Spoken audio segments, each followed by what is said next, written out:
এমন জালেমের শাসনও দেখলাম, নবীজিরে গালি দিলে বিচার হয় না। আর শেখ মুজিবের ব্যাপারে একটু যদি ডানবাম কথা বলে 7 বছর জেল খাটতে হয়তো, ঠিক কিনা বলে?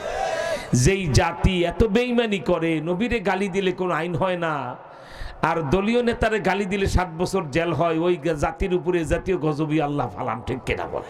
কি বাবা, ঠিক না? আপনারা দেখেন আমাদের প্রিয় নবী সাল্লাল্লাহু আলাইহি সাল্লাম কোথায় গেলেন? মেরাজের সফরে। পৃথিবীর কেউ যেতে পারবে সেখানে?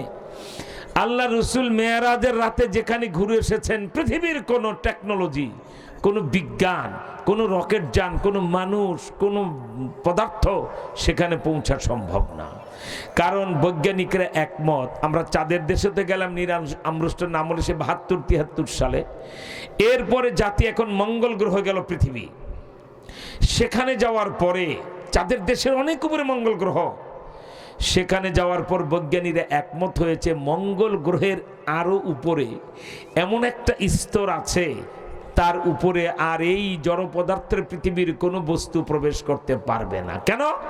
ওই স্তরটা পার হলেই সূর্যের তাপে আপনি জাহানিয়া যাবেন, ওইটা গলে মোমের মতো হয়ে নিচে পড়ে যাবে। তার মানে এর উপরে আর যাওয়া সম্ভব না।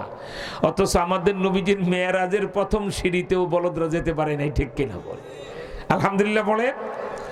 নবীজির মেরাজের কার্পেট লাল গালিচা ছিল মক্কা থেকে বাইতুল মুকাদ্দাস। এটা লাল গালিচা সম্বর্ধনা, সুবহানাল্লাহ বলে। মক্কা থেকে বাইতুল মুকাদ্দাস যে গেলেন, আল্লাহ রসুল যে বোরাকে চড়ে গেছেন, আল্লাহু আকবার, এক কদম এখানে দিলে আরেক কদম 600 মাইল দূরে, সুবহানাল্লাহ। আমি মেরাজের ঘটনা শুনাইতে আপনাদেরকে এখানে বসি নাই, কিন্তু মূল বিষয়টা আপনাদেরকে বলবো। নবীজি সেখানে যাওয়ার পরে হযরতে জিবরাইল নবীজিকে নিয়ে প্রথম আসমান, দ্বিতীয় আসমান, তৃতীয়, চতুর্থ, পঞ্চম, ষষ্ঠম, সপ্তম আকাশ পর্যন্ত গেলেন। এক এক আসমানে এক একজন নবীর সাথে মোলাকাত হলো। প্রথম আসমানে আদি পিতা আদম আলাইহিস সালাতু ওয়াস সালামের সাথে মোলাকাত হলো। দ্বিতীয় আকাশে ঈসা নবীর সাথে নবীজির মোলাকাত, কুশল বিনিময় হলো। তৃতীয় আকাশে ইউসুফ নবীর সাথে নবীজির মোলাকাত হলো, সুবহানাল্লাহ বলেন। চতুর্থ আকাশে হারুন আলাইহিস সালাতু ওয়াস সালামের সাথে মোলাকাত। পঞ্চম আকাশে কি বলা হয়, হযরতে প্রথম আকাশে আদম নবী, দ্বিতীয় আকাশে ঈসা নবী, তৃতীয় আকাশে ইউসুফ নবী, চতুর্থ আকাশে হযরতে হারুন নবী, পঞ্চম আকাশে বেশ কয়েকজন পয়গম্বরের সাথে দেখা হলো।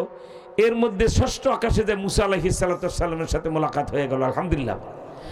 মুসা আলাইহিস সালাতু ওয়াস সালাম কিছু পরামর্শ দিয়েছিলেন। সপ্তম আকাশে যে জাতির পিতা ইব্রাহিম আলাইহিস সালাতু ওয়াস সালামের সাথে দেখা হলো। এরপরে নবীজি সিদরাতুল মুনতাহায় এসে বলছেন দুনিয়াতে, আবু বকর, ওমর, জানো জিব্রাইল আমাকে নিয়ে এমন গাছতলায় বসাইল, এটা বড়ই গাছ। তা হযরত ওমর, আবু বকর মনে করছেন আমাদের এই দুনিয়ার মক্কা মদিনার বড়ই গাছ। নবীজি বলে না, ওই বড়ই গাছের পাতাগুলি কা উজুনিল ফিল, হাতির কানের মতো বড়, সুবহানাল্লাহ।